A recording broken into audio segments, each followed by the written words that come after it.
yan. Oh. Maayong gabi sa tanan guys no. So ngayon guys, andito naman kami sa airport guys. So i-welcome natin ito si ate sa masibakong pakpak. So si kuya sige magsiplat-siplat ka na. Sawa. Ayan natin yung bonus. Ayan, bumalik. Welcome kuya, will make memory. Dili na, I will touch myself. Make memory diretso. Ayan na to. Napapanood ko lang Tanggap ito na ni dati. ate na. Ako na mismo. Yung ano ni ate guys, ayan.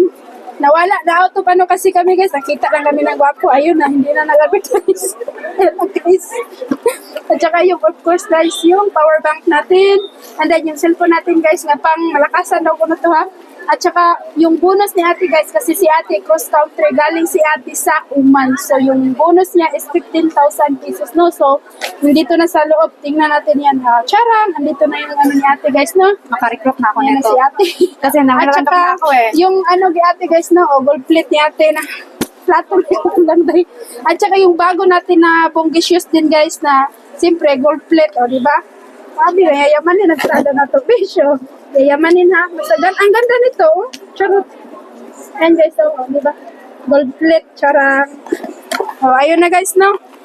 May card pa pala dito. So, Ako lang yung bag. maraming salamat guys no guys sa lahat-lahat and then sa mga pa-apply naman at pa on the way. So see you soon. Sana'y lahat-lahat magiging success kasi ngayon guys depende na lang sa agent no kung paano i-guide yung tao dahil nga ay mahigpit ang charot o diba? So anyhow, kung para talaga kayo dito talaga kayo walang mga struggle. So yun lang guys, maraming